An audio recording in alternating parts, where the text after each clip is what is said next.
أعوذ بالله من الشيطان الرجيم بسم الله الرحمن الرحيم الحمد لله رب العالمين وهو ولي الصالحين ولا عدوان إلا على الظالمين وصلى الله وسلم على نبينا محمد وعلى آله وصحبه أجمعين أما بعد فقد قال الله سبحانه وتعالى في القرآن العزيز أعوذ بالله من الشيطان الرجيم قالت الأعراب آمنا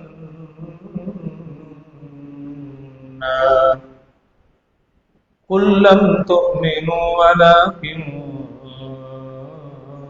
قولوا أسلمنا ولما يدخل الإيمان في قلوبكم وإن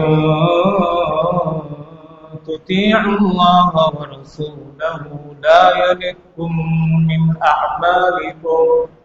لا يلدكم من أعمالكم شيئا إن الله غفور رحيم.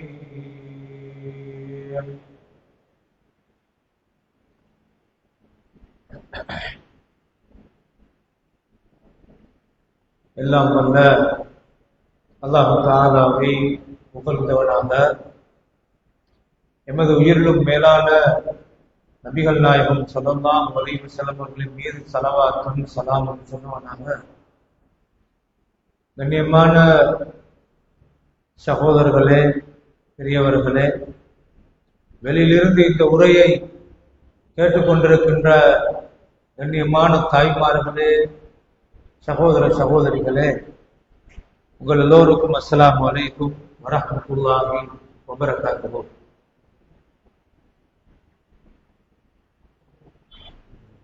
அல் குர்ஆனுடைய இந்த தொடரான விளக்க வகுப்பிலே 49வது அத்தியாயம் சூரத்துல் ஹுஜராத்துடைய தொடர்ச்சியை நாங்கள் பார்த்து வருகிறோம். அந்த வகையில் இன்றைய தினத்திலே நான் இப்போது ஓதி காண்பித்த 14வது வசனத்தை பற்றிய விளக்கத்தை நாங்கள் பார்ப்போம்.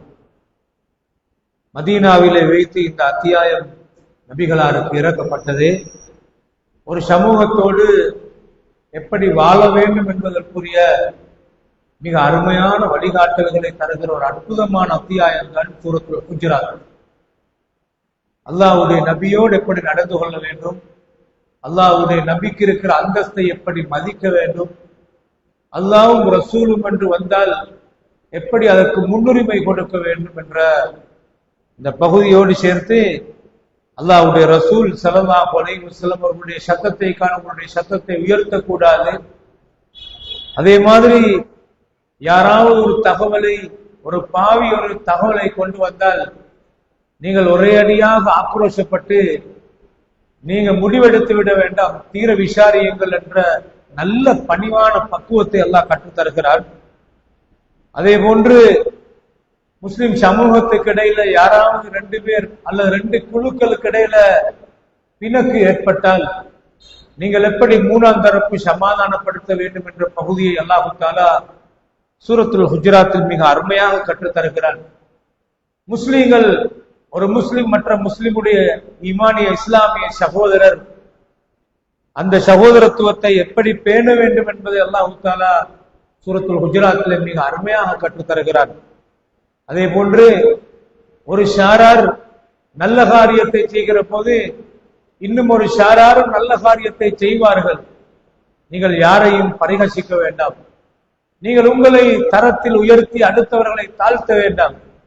அவர்கள் இதயங்கள்ல இருக்கிற ஈமானிய பலத்தை பற்றி அல்லாஹ் தான் நன்கு அறிந்தவர். நீங்கள் ஒரு காரியத்தை செய்துவிட்டு பெருமிதம் அடைவீர்கள், இன்னொரு ஷாரார் இதற்கு பங்களிப்பு செய்வதில்லை என்று நீங்கள் மட்டம் தட்டி ஏளனமாக தட்டி கழிக்காதீர்கள். ஏனென்றால் அல்லாஹ்வுடைய பார்வையில சில நேரம் உங்களை விட அவர்கள் சிறந்தவர்களாக இருக்கலாம் என்று இந்த நல்ல அபிப்பிராயத்தை பற்றி அல்லாஹ் தஆலா நல்ல மனோநிலை இருக்க வேண்டும் என்பதை கற்றுத்தருகிறார். அதே மாதிரி நீங்கள் ஒருவரை பற்றி நல்லெண்ணம் வைக்க வேண்டும் என்ற பகுதி அல்லாஹ் சூரத்துல் ஹுஜராத்திலே மிக தெளிவாக கற்றுத்தருகிறார். இஜ்தனிபு கஸீரன் மினத்தன், அதிகமான எண்ணங்களில் அதிகமானவற்றை நீங்கள் தவிர்த்து கொள்ளுங்கள், ஏனென்றால் நீங்கள் எண்ணக்கூடியவைகள் சிலது பாவமானதாக இருக்கிறது என்று அல்லாஹ் சொல்கிறார். ஒருவர் மற்றவரை பற்றி புறம் பேசுவது, அவருடைய விஷயத்தில் படுதூறு செல்வது எவ்வளவு மோசமான காரியம் என்பதை சொல்லி இதெல்லாம் சமூகத்துக்கு இடையில பிளவு பிரச்சனைகளை ஏற்படுத்துகிற வழிகளை அல்லாஹ் இந்த சூரத்துல் ஹுஜராத்திலே சொல்லி ஒழிக்கிறதை பார்க்கலாம். கண்ணியமான சகோதரர்களே, அந்த முஸ்லிம் சமூகத்துல உயர்ந்த ஜாதி, கீழ் ஜாதி, அல்லது ஊருக்கு வந்தவர் என்று வந்தால் வருத்தார் என்று இப்படி தட்டி கழிச்சு நீங்கள் பாகுபாடு காட்டி பிரித்து பார்க்கிறீர்களா? அப்படி நடந்து கொள்ள வேண்டாம். உயர்ந்த ஜாதி, கீழ் ஜாதி என்பது எல்லாமே போய் எல்லா மனிதர்கள் போய் ஆதம் அலைஹிஸ்ஸலாத்திலே தான் அவர்கள் கடைசியாக போய் சேருகிறார்கள். வெள்ளையனாக இருக்கலாம், கருப்பனாக இருக்கலாம், எந்த இனத்தை சார்ந்தவனாக இருந்தாலும் அவனுடைய முதல் மனிதர் ஆதம் அலைஹிஸ்ஸலாம் அங்கேதான் போய் சேருகிறார்கள். நீ எப்படி உயர்ந்த ஜாதி என்று சொல்கிறாய்? வாப்பாவுடைய பிறப்பின் அடிப்படையில் நீ உயர்ந்த ஜாதி என்று சொல்வதாக இருந்தால், அவனை கீழ் ஜாதி என்று சொல்வதாக இருந்தால், அவனுடைய வாப்பாட பரம்பரை போய் ஆதம் அலைஹிஸ்ஸலாத்திலே தான் சேருகிறார்கள் என்று இப்படி அருமையாக ஒரு சமூகம் எப்படி ஈமானிய சமூகமாக இருக்க வேண்டும் என்பதற்குரிய பாடத்தை அல்லாஹ் சொல்லிட்டு இன்னொரு பகுதி அல்லாஹ் தஆலா தொடுகிறான். இதுதான் மதீனால வச்சு ரசூல் ஸல்லல்லாஹு அலைஹி வஸல்லம் இருக்க கொள்ள ஆரம்ப காலத்துல நேரடியாக ரசூல் ஸல்லல்லாஹு அலைஹி வஸல்லம் எதிர்த்தவங்க பத்ர் யுத்தம் வெற்றி கொள்ளப்பட்டதுக்கு பின்னால நேரடியாக எதிர்த்து கொண்டிருந்தவங்க எல்லாரும் அவங்களோட உள்ளத்துல எதிர்ப்பை வச்சுக்கொண்டு நாங்க காபிராக இருந்து இஸ்லாத்தை எதிர்த்தால் ஆபத்தானது என்று சொல்லி முனாஃபிக்குகளாக நடித்தார்கள். மஸ்ஜிது நபவிக்குள்ள கூட அதிகமான முனாஃபிக்கள் உள்ளத்துல குஃப்ர வச்சுட்டு வெளியில முஸ்லிமாய் நடிச்சு கொண்டிருந்த மனிதர்கள் பல பேரு நபியுடைய சபையில கலந்திருந்தாங்க. இல்ல விசேஷமான சில தன்மைகளைத்தான் நான் உங்களுக்கு இதுல சொல்ல வர போறேன். கண்ணியமான சகோதரர்களே, இப்ப இஸ்லாத்தை ஏற்றுக்கொள்ற மாதிரி சில பேர் வந்தாங்க, சில பேர் உண்மையாக இஸ்லாத்தை ஏற்றுக்கொண்டாங்க. இப்படி இருக்கக்குள்ள சில நாட்டுப்புறத்து மனிதர்கள் நபிகிட்ட வந்து அவங்க அப்பதான் இஸ்லாத்துக்கு வந்தாங்க. அப்பதான் இஸ்லாத்துக்கு வந்து அவங்க சொன்னாங்க, காலத்தில் அராபு, நாட்டுப்புறத்து சில அரபிகள் வந்து ஆமன்னா அல்லாஹ்வுடைய நபியே நாங்க மூமினாகி விட்டோம் என்று சொன்னார்கள். அப்பதான் இஸ்லாத்துக்கு வந்தார்கள். இஸ்லாத்துக்கு வந்தவங்க இஸ்லாத்துக்கு வந்த புதுசிலேயே நாங்க மூமினாகி விட்டோம் என்று அல்லாஹ்வுடைய நபியிட்ட சொன்னாங்க. உடனே அல்லாஹ் தஆலா வஹி அறிவிக்கிறான், காலத்தில் அராபு ஆமன்னா குல்லம் துமினு வலாகின் கூலு அஸ்லம்னா. நபியே, அந்த மனிதர்களை பார்த்து நீங்கள் சொல்லுங்கள், நீங்க மூமின்களாகி விட்டீர்கள் என்று சொல்லுகிறீர்களே, அப்படி சொல்ல வேண்டாம், நாங்க முஸ்லிம் ஆகிவிட்டோம் என்று சொல்லுங்கள் என்று அல்லாஹ் தஆலா திருத்த சொல்றார். ஏன் அப்படி சொல்ல வைக்கிறார் என்றால், வலம்மா யதுகுலில் ஈமானு ஃபீ குலூபிக்கும், உங்களுடைய இதயங்களிலே இன்னும் ஈமான் சரியாக நுழையவில்லை என்று அல்லாஹ் தஆலா சொல்கிறார். இந்த ஆயத்துல ரெண்டு அடிப்படைகளை எங்களுக்கு அல்லாஹ் கற்றுத்தருகிறார். ஒன்று, மறைவானவைகளை பற்றிய அறிவு அல்லாஹ்க்கு மட்டும்தான் இருக்குது. இந்த மறைவானவைகளை பற்றிய அறிவு அல்லாஹ்க்கு மட்டும் இருக்கிற நேரத்துல நபிகளார் வெளிரங்கத்தை பார்த்துத்தான் அவங்க இஸ்லாம் என்று ஏற்றுக்கொள்வார்கள். அப்ப அவங்க மூமின் ஆகிவிட்டோம் என்ற செய்திய உண்மையிலே அவனோட உள்ளத்துல ஈமான் நுழைஞ்சிட்டா இல்லையான்றது நபிக்கு தெரியாது, அல்லாஹ்க்கு தான் தெரியும். அல்லாஹ்ட நபியாக நீங்க மூமினாகல்ல என்று சொல்லல, எங்கேயும் அப்படி சொல்ல மாட்டாங்க. ஆனால் உள்ளங்களை விளங்கிய அல்லாஹ் நபிக்கு வகி அறிவிக்கிறான், நபியே நீங்க சொல்லுங்க, அவங்களுடைய இதயங்கள்ல இன்னும் ஈமான் நுழையல்ல, அதனால மூமினாகிவிட்டோம் என்று சொல்லாம முஸ்லிம் ஆகிவிட்டோம் என்று சொல்லுங்க என்று அல்லாஹ் திருத்தி கொடுக்கிறார். இங்க ஈமான் இஸ்லாம் ரெண்டு இருக்குது, மூமின் முஸ்லிம் ரெண்டு இருக்குதுங்க. ஒரு மூமின எங்களுக்கு மூமின மனிதர் என்று உறுதியாக ஒருத்தர சொல்லல, அவருடைய செயல்பாடுகளை வச்சு மூமின் என்று உறுதி கொள்ளலாம், எங்களுக்கு ஆதரவு வைக்கலாம். ஆனால் உறுதியான மூமின் அப்படி என்ற பகுதி என்றது அல்லாஹ்தான் உள்ளத்துல ஈமான் இருக்கிறத பத்தி அறிஞ்சவன் அல்லாஹ்தான். அவருடைய ஈமான தராதரம் லேசான ஈமானா பலமான ஈமானான்றது அவருடைய செயல்பாடுகளால, அவருடைய தவ்வாவால, அவருடைய ஆபத்தான இக்கட்டான கட்டங்கள் அவருடைய நடந்து கொள்ற தன்மையால இதுகளை வச்சு அனுமானிக்கிறது. ஆனால் உள்ளத்தை அறிஞ்சவன் அல்லாஹ்தான். பலா துஸக்கு அன்ஃபுஸக்கும், நீங்க உங்களை சுத்தப்படுத்தி பேச வேண்டாம். ஹுவ அஅலமு பிமன் இத்தகா, உங்களை யாரு தக்குவா உள்ளவர் என்றத அல்லாஹ் தான் நன்கு அறிந்தவர். எனவே அந்த மனிதர்களுடைய இதயத்துல இருந்தத அல்லாஹ் நபிக்கு வகையாக அறிவிச்சு, நபியே சொல்லுங்க, நீங்க மூமினாக விட்டேர் என்று சொல்லாதீங்க, முஸ்லிமாக விட்டேர் என்று சொல்லுங்க நல்லா சொல்றார். நீங்க இன்னொரு அடிப்படைகளுக்கு படிக்கலாம். என்னண்டா, அவர்களுடைய இதயத்துல இருந்தத அல்லாஹ் விளங்கி இந்த நபிக்கு உடனே ஆயத்தை இறக்கி, நபியே நீங்க சொல்லுங்க என்று சொல்ல வைக்கிறத கொண்டு இவர் அல்லாஹ்வுடைய நபிதான் என்றதெல்லாம் உறுதிப்படுத்துறார். இரண்டாவது அடிப்படை என்னன்னு கேட்டா, எப்பயும் ஒரு முஸ்லிமுக்குரிய அடையாளம் வெளிப்படையானது. ஒரு முஸ்லிமுக்குரிய அடையாளம் வெளிப்படையானது. அவர் முஸ்லிமா இல்லையா என்று தீர்மானிக்கிறத அல்லாஹ் வெளிப்படையாக வச்சிருக்கிறார். அதனால்தான் நபிக்கு கூட அல்லாஹ் கற்றுக் கொடுக்கிறார், நீங்க முஸ்லிமாக விட்டேன் என்று சொல்லுங்க. முஸ்லிம் என்பது கொம்மனானது. அந்த முஸ்லிமுடைய அந்த தரத்தை தாண்டி ஈமான்ல பலமாகிறது ஈமான் மூமின் என்ற தரம் என்றது. நீங்க பாருங்க, ரசூல் ஸல்லல்லாஹு அலைஹி வஸல்லம் சொன்னாங்க, மன் ஸல்லா ஸலாத்தனா, யாராவது எங்களுடைய தொழுகையை தொழுகிறாரோ, வஸ்தக்பல கிப்லத்தனா, நாங்க முன்னோக்குற கிப்லாவை யார் முன்னோக்குறாரோ, வஅக்கல தபீஹத்தனா, நாங்க அறுத்த பிராணியை யாரு சாப்பிடுகிறாரோ அவர் முஸ்லிம் நாங்க ரசூல் ஸல்லல்லாஹு அலைஹி வஸல்லம். அப்ப வெளிப்படையான அவன் நடிச்சு கொண்டு இஸ்லாத்துக்கு வந்தனா இல்லையா, அவன் உண்மையிலே இஸ்லாத்துக்கு வந்தனா இல்லையா நமக்கு தெரியாது.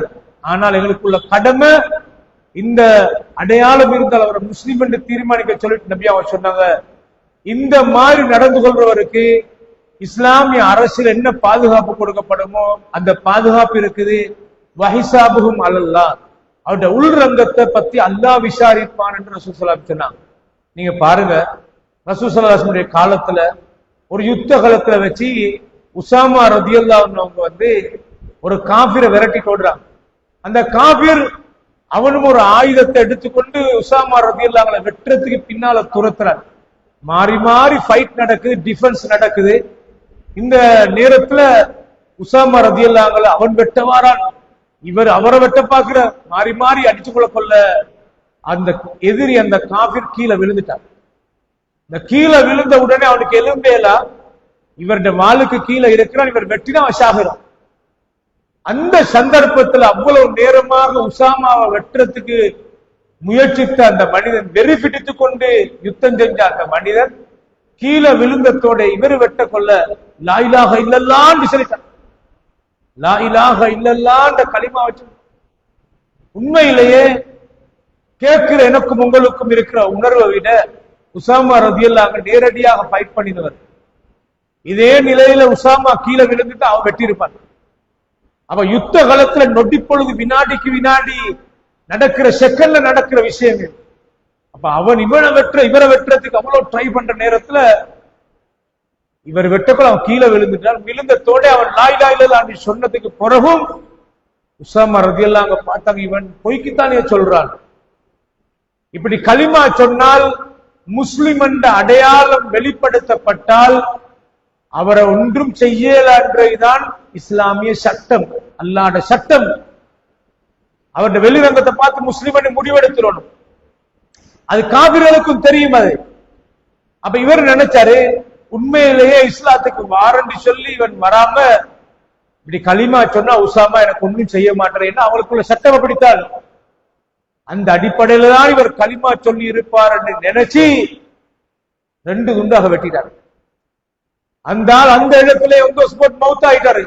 இந்த காபிரான மனிதர் செத்து போய்க்கிறாரு. கண்ணியமான சகோதரர்களே, யுத்தம் நடந்தெல்லாம் முடிஞ்சதுக்கு பின்னால இத கண்ட சஹாபாக்கள் ரசூலுல்லாஹ் வந்து சொல்றாங்க, இப்படி ஒரு சம்பவம் நடந்தது. உசாமா அந்த மனிதன் களிமா சொன்னதுக்கு பின்னாலே வெட்டினார் யா ரசூலுல்லாஹ் அப்படின்னு சொல்லி ரசூல் ஸல்லல்லாஹு அலைஹி வஸல்லம் உசாமா ரலியல்லாஹு அன்ஹு கூப்பிட்டாங்க. கூப்பிட்டு கேட்டாங்க, அகதல்தஹு பஅதமா قال لا اله الا الله. உஸாமா, அந்த மனுஷன் லா இலாஹ இல்லல்லாஹ் என்ற கலிமா சொன்னதுக்கு பின்னாலே நீங்க அவரை வெட்டினீங்களான்னு கேட்டாங்க. இல்ல யா ரசூலல்லாஹ், வெட்டினேன் தான்.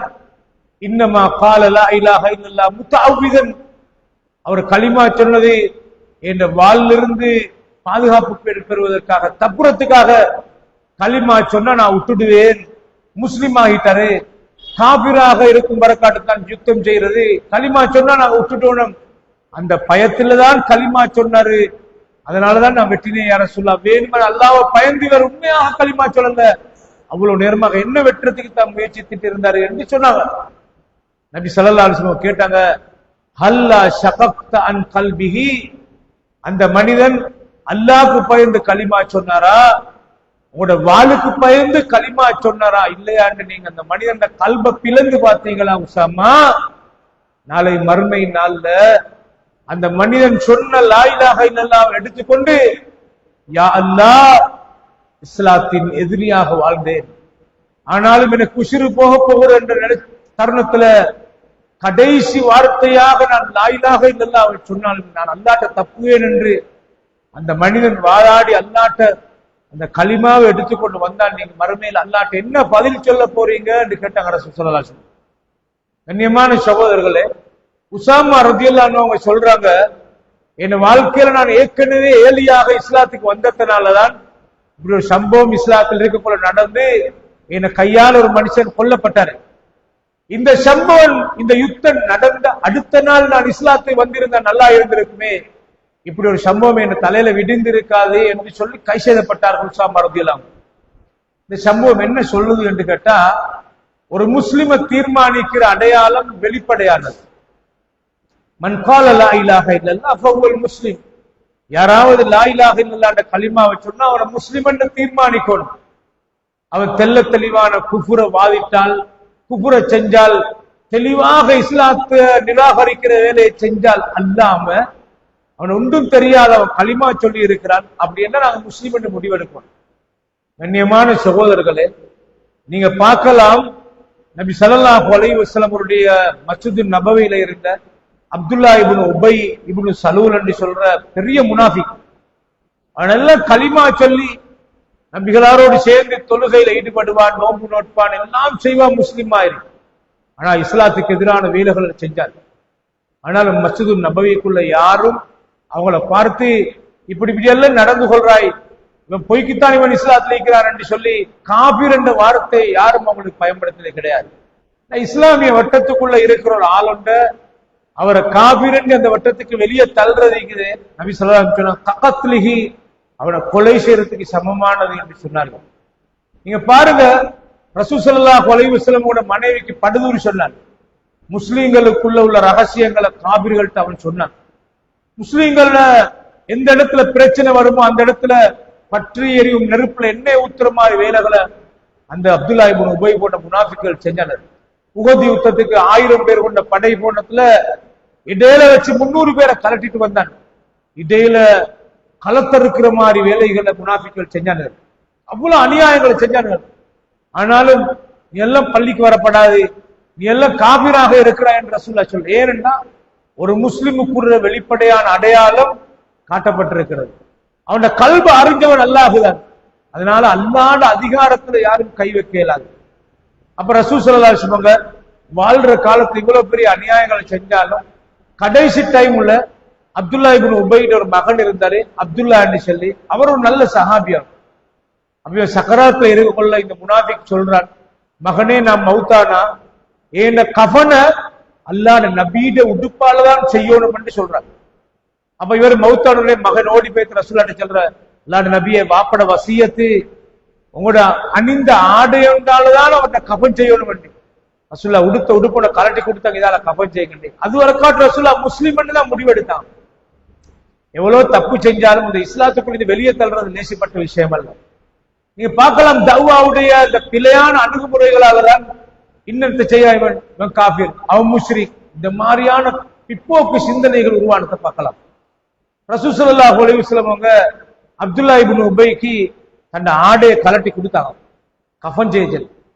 அதுக்கு பின்னால அவன் செஞ்சு எல்லாம் முடிஞ்சு அடக்கம் செய்யற நேரம் ஆயிட்டு எல்லா ஜனாசாக்களையும் தொழுவிச்சு அடக்கம் செய்யற மாதிரி இவன் ஜனாசாவை இப்ப கொண்டுட்ட முஸ்லிமத்துடைய ஜனாசா மாதிரி கொண்டுட்ட. ஏன்னா அவன் முஸ்லீம்களுடைய மச்சத்து நபவிக்குள்ள தொழுது கொண்டு பிடிச்சு கொண்டு இருந்த ஆளுண்டவர். அப்ப அந்த ஆளுடைய ஜனாசாவை கொண்டு வச்சா எல்லா ஜனாசாக்களையும் நபி ஸல்லல்லாஹு அலைஹி வஸல்லம் தொழுவிப்பாங்க. அப்ப அந்த ஆள் மௌத்தான உடனே ரசூல் ஸல்லல்லாஹு அலைஹி வஸல்லம் அவருக்கு இஸ்திக்பார் செய்யறாங்க. யா அல்லாஹ் அவரை மன்னிச்சிடு, யா அல்லாஹ் மன்னிச்சிடு, யா அல்லாஹ். அப்ப அல்லாஹ் ஆயத் இறக்குறான், நபியே இந்த மனிதருக்கு நீங்க 70 முறை இஸ்திக்பார் செஞ்சாலும் அல்லாஹ் மன்னிக்க மாட்டான். அப்ப அல்லாஹ் தஆலா சைக்கினியா சொல்றான், காபிரா தான் மௌத்தாகிறேன். ஆனாலும் வெளிப்படையாக அதை சொல்லல, நீங்க 70 முறை செஞ்சாலும் அல்லாஹ் மன்னிக்க மாட்டான். உடனே ரசூல் ஸல்லல்லாஹு அலைஹி வஸல்லம் முடிவெடுக்கிறாங்க, அப்ப 70 முறை செஞ்சாத்தாவே மன்னிப்பு இல்ல, நான் 100 முறை செய்ய போறேன்டா. 100 முறை செய்ய போறாங்க. கண்ணியமான சகோதரர்களை, கடைசியாக ஜனாசாவை தொழுவிக்கிறதுக்கு ரசூலுல்லாஹ் வாராங்க. ஹஜ்ரத் உமர் ரலியல்லாஹு அன்ஹு, அல்லாஹ்வுடைய நபியே இவர் முனாஃபிக்காக வாழ்ந்துட்டு மௌத்தானவன் யா ரசூலல்லாஹ், நீங்க அவரை தொழுக போறீங்களான்னு கேட்டாங்க. போனாங்க ரசூலுல்லாஹ். போகிற நேரத்துல தான் உள்ளங்களை விளங்கின அல்லாஹ் அதிகாரத்தோடு அல்லாஹ்க்கு மட்டும்தான் கல்புக்கு தீர்ப்பு சொல்லலாம். இந்த கல்புகளுக்கு அல்லாஹ்க்கு மட்டும்தான் தீர்ப்பு சொல்லலாம். உள்ளங்கள் அறிஞ்ச ரப்பு அல்லாஹ் உடனே ஆயத்திறக்கி, இந்த மனிதனுக்கு நீங்க தொழுகை நடத்த வேண்டாம், இவன் காபிராக மௌத்தாகி இருக்கிறான். அப்துல்லா இப்னு உபையை பத்தி அல்லாஹ் ஆயத்திறக்கிற உடனேதான் ரசூலுல்லாஹ் தொழுவிக்காம விலகி கொண்டாங்க. கண்ணியமான சகோதரர்களே, என்ன எங்களுக்கு படிக்கிறதுக்கு இருக்குது? ஒரு முஸ்லிம் என்ற வட்டத்துக்குள்ள இருக்கிற ஆளுண்ட காபிர் என்று வெளியே தள்ளுறதுன்றது லேசிப்பட்ட விஷயம் அல்ல. மிக ஆழமாக யோசிக்கணுமான பகுதி அது. அதனாலதான் ஒரு முஸ்லிமை பார்த்து காபிர் என்று சொல்ற விஷயத்தை பத்தி ரசூலுல்லாஹ் சொல்லும் போது, லா யர்மி ரஜுலுன் ரஜுலம் பில் ஃபிஸ்கி அவில் குஃப்ரி இல்லர் தத்த இலைஹி இல்லம் யகுன் சாஹிபு கதாலி. ஒரு முஸ்லிம் இன்னொரு முஸ்லிமை பார்த்து அவன் படுபாவி என்று தீர்ப்பு சொல்றாரு, இல்லாட்டி அவன் காபிர் என்று தீர்ப்பு சொல்றாரு. இந்த ரெண்டு சொல்லும் அல்லாட்ட போகும். போயிட்டு அந்த சொல்லப்பட்ட ஆள் அந்த வார்த்தைக்கு ஏற்ப உண்மையிலே காபிர் என்றால் அப்படியே நேரடியா அந்த சொல் பெய்த்து ஒன்றுமாகாது.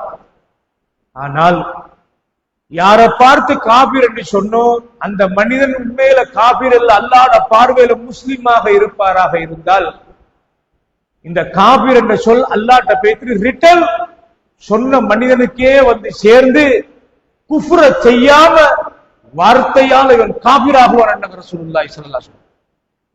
குஃப்ர செய்யாம வார்த்தையால காபிராகுவான். ஒரு முஸ்லிமை பார்த்து காபிர் என்று சொன்னால் கண்ணியமான சகோதரர்கள், அந்த அடிப்படையில தான் நீங்க பார்க்கலாம், ஷரியா இஸ்லாமிய மார்க்கத்தை பொறுத்த வரைக்கும் 2 வகையாக வகைப்படுத்தலாம். ஒரு பகுதி அகீதா சார்ந்தது. அந்த அகீதா சார்ந்த பகுதி எல்லாம் உள்ளத்தோடு சம்பந்தப்பட்டது. கண்ணியமான சகோதரர், அதான் ஈமானுடைய பகுதி என்று. இன்னொரு பகுதி ஷரியா வெளிப்படையானது. இஸ்லாம் இஸ்லாத்தை ஏற்றுக்கொள்றது, இஸ்லாத்தை அவன் இஸ்லாத்துக்குள்ள வாரது என்ற அந்த பகுதி இருக்கிறதே, அது வெளிப்படையானது. வெளிப்படையான ஒரு பகுதியைத்தான் எங்கட கையில அல்லாஹ் தந்திருக்கிறார். உள்ரங்கமான பகுதி அல்லாஹ் தான் கையில வச்சிருக்கிறார். அதனால்தான் சில பேருடைய வெளிப்படையான செயல்பாடுகளை பார்த்தா குஃபுர் மாதிரி காபிர் மாதிரி இருக்கும். ஆனா உலமாக்கள் தீர்ப்பு சொன்னார்கள், அவளை பார்த்து காபிர் என்று சொல்லப்படாது. அப்படித்தான் அவர் சொல்ல வேண்டிய நிலைமை ஏற்படுமாக இருந்தால் அவரை கூப்பிடணும், அவர்கிட்ட நாங்க விசாரிக்கணும். இன்ன காரியத்தை நீங்க செய்றீங்க, சொல்றீங்க, உண்மையில விளங்கி சொல்றீங்களா இல்லையா? இல்ல இதுதான் அர்த்தம் என்று அல்லாஹ்வுக்கு நேரடியாக இணை வைக்கிறார். இல்லாவிட்டால் குர்ஆனை நேரடியாக மறுக்கிறார், அல்லாஹ்வுடைய நபியை மறுக்கிறார், அல்லது கபருடைய வாழ்க்கையை நேரடியாக மறுக்கிறார். நம்ப வேண்டிய ஒரு விஷயத்தை மறுக்கிறார், அவன் காபிர நிலைமைக்கு போற வேற விஷயம். ஆனால் அவன் ஒன்றும் விளங்காம இருக்கும் போது அவனை காபிர் என்று சொல்றது லேசிப்பட்ட விஷயம் அல்ல. அந்த வகையில அல்லாஹு தஆலா இந்த ஆயத்துல, நபியே நீங்க அவங்கள பார்த்து சொல்லுங்க, அஸ்லம்னா நாங்க இஸ்லாமாக விட்டோம் என்று. நீங்க பாருங்க, நபி அவங்க சொன்னாங்க, இஸ்லாமிய கிலாபத் இருந்த காலத்துல நபி அவங்களுக்கு அல்லாஹு தஆலா இட்ட கட்டளை என்னன்னா, இந்த மக்கள் இஸ்லாத்துக்கு வராட்டி அவங்களோட நீங்க யுத்தம் செய்யணும். இஸ்லாத்துக்கு வராட்டி, இஸ்லாத்துக்கு வரத்துக்குரிய அடையாளத்தை நபியா அவங்க சொன்னாங்க பாருங்க, உமிர்து அன் உகாத்தில நாஸ ஹத்தா யஷ்ஹது அல்லா இலாஹ இல்லல்லாஹ். எனக்கு அல்லாஹ் ஏவி இருக்கிறார் இந்த மனிதர்களோட யுத்தம் செய்யுமாறு இதுவரைக்கும் அவங்க வணக்கத்துக்குரிய நான் அல்லாஹ் வேறு யாரும் இல்லை, முகமது நபி அல்லாஹ்வுடைய ரசூல் என்று சாட்சி சொல்லும் வரைக்கும், வயுகீமு ஸலா தொழுகையை நிலைநாட்டும் வரைக்கும், வயூத்து ஸகா ஜகாத்தை கொடுக்கும் வரை காட்டும். இது மூணையும் சொல்லிட்டு ரசூலுல்லாஹ் சொன்னாங்க, ஃபைதா ஃபஅலு ذلك இந்த காரியங்கள் அவங்க செய்வங்களாக இருந்தால் அஸமு மின்னி திமாஹும் வ அம்வாலஹும் அவங்களோட சொத்துக்களையும் அவங்களோட உயிரையும் அவங்க பாதுகாத்துக்கலாம். இஸ்லாமிய கவர்மெண்ட் இருக்கிற நேரத்தில், பவர்ஃபுல் கவர்மெண்ட் இருக்கிற நேரத்துல சிறுபான்மையாக வாழ்ந்தவங்க சில பேர் நடிச்சு கொண்டு முஸ்லீமா இருந்தாங்க. ஆனா அவங்கள பார்த்து யாரையும் காபீர் என்று சொல்லல, அவங்கள முஸ்லீம் என்று அடையாளத்தை பார்த்து ஏற்றுக்கொண்டவர சொல்லாங்க. ரசூலுல்லாஹ் சொன்னாங்க, அவங்கள முஸ்லீம் என்று நாங்க எடுத்துடுவோம், ஆனால் வஹிசாபுஹும் அலல்லாஹ் அவங்களோட உள்ரங்க விசாரணை அல்லாஹ்விடத்துல இருக்கிறது என்று சொன்னாங்க ரசூலுல்லாஹ். எனவே இந்த ஆயத்திலிருந்து நாங்க படிக்கிற பாடம், அந்த மனிதர்கள் ஈமான் கொண்டு விட்டோம் என்று சொல்றாங்களே, நபியே சொல்லுங்க, அவருடைய இதயத்துல இன்னும் ஈமான் நுழையவில்லை, நாங்க இஸ்லாமாகி விட்டோம் என்றதை சொல்லுங்க. நீங்க பாருங்க, அபூ சுஃபியான் காபிராக இருந்தார். இந்த காபிராக இருக்கிற இடத்துல இப்ப மக்கா ரசூலுல்லாஹ் வெற்றி கொளுத்தி போறாங்க. மக்காக்குள்ளுக்கு போறதுக்கு முன்னால ஒரு இடத்துல ரசூலுல்லாஹ் தங்குறாங்க.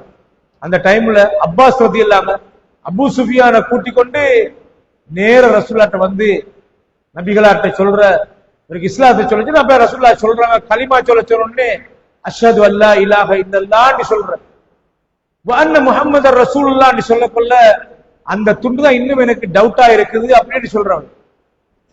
அப்ப அப்பாஸ் ரலியல்லாஹு சொல்ற, கழுத்து போகக்கூடிய நேரம் நெருங்கிட்டு சொல்லு.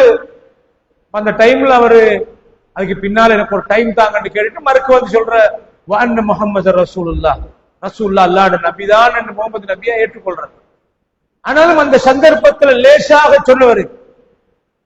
நீங்க பார்க்கலாம், இஸ்லாமிய வரலாறு கூற நேரத்துல பிற்பட்ட காலத்துல அபூ சுஃபியான் ஒரு பலமான ஈமான்தாரியாக மாறுறாங்க. சில பேருடைய வரலாறுல நீங்க பார்க்கலாம், அவரோட உயிர் போற கட்டம் கொல்லப்படுகிற சந்தர்ப்பங்கள்ல அவங்க இஸ்லாத்துக்கு வந்தாங்க. ஆனால் அவங்க இஸ்லாத்தை படிச்சதுக்கு பின்னால ஃபஹசுன இஸ்லாமு பிற்பட்ட காலத்துல அவங்களோட அழகானதாக இஸ்லாம் மாறியது, என்ன உறுதியான ஈமான்தாரியாக மாறினாங்க. எனவே இதைத்தான் அல்லாஹ் இந்த ஆயத்துல சொல்றான், நீங்க ஈமான் கொண்டு விட்டோம் என்று சொல்ல, ஏன்னா உள்ளத்துல ஈமான் இன்னும் நுழையல்ல, முஸ்லிம் ஆகி விட்டோம் என்று சொல்லுங்க அல்லாஹ் சொல்றான். அன்பான சகோதரர்களே, இந்த ஆயத்துல இருந்து இஸ்லாம் ஈமான் இந்த ரெண்டுக்கும் உள்ள வேறுபாட்டை தான் அல்லாஹ் தஆலா இங்கே எங்களுக்கு விளங்கப்படுத்துறான். வஇன் துதீஉ அல்லாஹ வ ரசூலஹு, நீங்க அல்லாஹ்வுக்கும் ரசூலுக்கும் நீங்கள் கட்டுப்படுவீர்களானால், லா யலித்துக்கும் மின் அமாலிக்கும் ஷைஆ, உங்களோட அமல்கள் இருந்து எதுவுமே நன்மைகள் குறைக்கப்பட மாட்டாது. இன்னல்லாஹ கஃபூருர் ரஹீம், அல்லாஹ் தஆலா மன்னிக்க கூடியவனாகவும் அல்லாஹ் இரக்கமுள்ளவனாகவும் இருக்கிறான் என்ற அந்த ஆயத்தை சொல்றான். இன்னமல் மூமினூன, அண்ணல்லா அடுத்து சொல்ல பாருங்க, இன்னமல் மூமினூன, உண்மையான மூமின்கள் யார் என்றால், அல்லதீன ஆமனு பில்லாஹி வ ரசூலிஹி, அவர்கள் அல்லாஹ்வையும் ரசூலையும் ஈமான் கொள்வார்கள். சும்ம லம் யர்தாபு, அந்த ஈமான்ல சந்தேகப்பட மாட்டாங்க. இதுதான் பியோ ஈமான் என்று சொல்றது. அவங்க அந்த சந்தர்ப்பத்துல இஸ்லாத்துக்கு வந்துட்டு கபரை பத்தி டவுட்டா இருக்குது, அல்லாஹ் பத்தி டவுட்டா இருக்குது, மறுமை எழுப்பப்பட்டதை பத்தி டவுட்டா இருக்குது, இது மாதிரி வந்தால் உண்மையான ஈமான் கிடையாது. ஆனா உண்மையான ஈமான் என்றது என்னண்டா, அவங்க அல்லாஹ்வையும் ரசூலையும் ஈமான் கொள்வாங்க. சும்ம லம் யர்தாபு, அந்த ஈமான்ல சந்தேகப்பட மாட்டாங்க, அந்த ஈமான்ல கடுகளவும் சந்தேகப்பட மாட்டாங்க. உண்மையில ஈமான் விஷயத்துல மனுஷனுக்கு சந்தேகம் வராம இருக்கணுமாக இருந்தால், அவன் கிளிப்பில்ல மாதிரி நம்பின நம்பிக்கை இருந்தா சந்தேகம் வரும். பாப்பா முஸ்லிம் அதனால மகன் முஸ்லிம், உம்ம முஸ்லிம் அதனால முஸ்லிம். சின்ன வயதுல கபரு கபரு என்ற அதை நம்புறான், அல்லாஹ் அல்லாஹ் நம்புறான், ரசூல் ரசூல் நம்புறான். இந்த நம்பிக்கை சந்தேகத்தை கொள்வார். ஆனால் நொலேஜோட இஸ்லாத்தை நம்பினால், அதுக்கு நொலேஜோட அறிவார்ந்த முறையில் அவன் நம்பினால் சந்தேகம் வராது. நீங்க பார்க்கலாம், அவன் உறுதியான நம்பிக்கை வரத்துக்கு குர்ஆனோட தொடர்பாகும். ஒரு மனுஷன், ஒரு மூமின் குர்ஆன் மொழிபெயர்ப்ப பார்க்கணும், குர்ஆனோட அர்த்தங்கள் நல்லா விளங்கினால் அவனுக்கு சந்தேகம் வரவே மாட்டாது. நீங்க பாருங்க, ஈமான்ட விஷயத்துல ஒருத்தருக்கு சந்தேகம் வராம இருக்கணும் என்றால் ஈமான்ட விஷயத்துல ஆக பேசிக்கான ஒரு சப்ஜெக்ட் உண்டு. அந்த பேசிக் என்ன தெரியுமா? முகமது நபி அல்லாஹ்வுடைய நபிதான். இதுல ஆழமாக நம்பினான் என்றால் அவனுக்கு அல்லாஹ்வை நம்புறது, மறுமையை நம்புறது, வேதங்களை நம்புறது, கபரை நம்புறது, சுவர்க்க நரகத்தை நம்புறது, எல்லாத்திலே பேசிக் அல்லாஹ்வுடைய ரசூல அல்லாஹ்வுடைய நபிதான் என்று நம்புறது. எனவே அல்லாஹ்வுடைய ரசூல அல்லாஹ்வுடைய நபிதான் என்று நம்புறதுக்கு ஆழக பெரிய ஆதாரம் அல் குர்ஆன். அதனாலதான் ஒரு மனுஷனை கபர்ல வச்ச உடனே அல்லாஹ் பத்தி கேட்கப்படும், அவன் பதில் சொல்வான். அதுக்கு பின்னால் அல்லாஹ்வுடைய நபியை பத்தி கேட்கப்படும். அந்த நேரத்துல ஒரு மூமின் உண்மையான மூமின் என்றால் அவர் அல்லாஹ்வுடைய நபி என்று நான் ஈமான் கொண்டேன் என்று சொல்வான். அந்த கபராலியை பார்த்து மலக்குமாரர் கேட்பாங்க, நீ எப்படி அல்லாஹ்வுடைய ரசூல் என்று அறிஞ்சு கொண்டாய்? அந்த மனுஷன் சொல்வான், நான் குர்ஆனை படிச்சேன், குர்ஆனை படிச்சு அவர் அல்லாஹ்வுடைய நபி என்று நான் நம்பினேன். இது ஆக பேசிக் கண்ணியமான சகோதரர். நீங்க பாருங்க, இந்த குர்ஆனை யகூதிகள் மறுக்கிறார், அல்லாஹ்வை நம்புறார். கிறிஸ்தவர்கள் இந்த குர்ஆனை மறுக்கிறார், அல்லாஹ்வை நம்புறார். ஆனால் அல்லாஹ்வுடைய நபியை நம்புறதுக்கு இந்த குர்ஆனை வச்சு அவன் நம்பினார் என்றால் குர்ஆன் முழுக்க அல்லாஹ்வே என்று நம்புவான். கண்ணியமான சகோதரர்களே, அந்த வகையில அந்த கபராலி குர்ஆனை பார்த்து அல்லாஹ்வுடைய நபி என்று நம்பினேன் என்று சொல்ற அதே நேரத்துல ஒரு பாவியாக இருந்தால் அவன் சொல்வான், மனுஷரு இவர் அல்லாஹ்வுடைய நபி என்று சொன்னாங்க, அத மாதிரி நானும் சொன்னேன் என்று சொல்லுவான். அவருக்கு தெரியாது, நாலேஜ் இல்லாம சொன்னாரு. அந்த மலக்குமார் திருப்பி சொல்லுவாங்களாம், லா தரைத்த வலா தலைத்த, நீ சரியாக படிக்கவும் இல்லை, குர்ஆனை சரியாக நீ ஓதி பார்க்கவும் இல்லை, அதை நீ ஓதி படிக்கவும் இல்லை என்று அல்லாஹ்வுடைய மலக்குமார் சொல்லுவாங்க. எனவே கண்ணியமான சகோதரர்களே, அந்த அடிப்படையில அல்லாஹ்வுடைய ரசூலை சரியாக நாங்க நம்பினோம் என்றால் மார்க்கத்துல இருந்து சந்தேகம் ஏற்படாது. எனவே மூமின்களுடைய உண்மையான நிலைப்பாடு அல்லாஹ்வை ரசூலை நம்புவாங்க. சும்மல் அபியர்தாபு வஜாஹது பி அம்வாலிஹிம் வ அன்ஃபுஸிஹிம் ஃபீ ஸபீலில்லாஹ், அவங்க அவங்களோட உயிரையும் பணத்தையும் வைத்து அல்லாஹ்வுடைய பாதையில ஜிஹாத் செய்வாங்க. உலாயிக ஹும்முஸ் ஸாதிகூன், அவங்க உண்மையாளர்கள் என்று அல்லாஹ் தஆலா சொல்றாங்க. எனவே இந்த ஆயத்து நமக்கு கற்றுத்தருகிற பாடங்களையும் படிப்பினைகளையும் சரியாக விளங்கி செயல்படுவோமாக. வ ஆகிரு தஅவானா அல்ஹம்துலில்லாஹி ரப்பில் ஆலமீன்.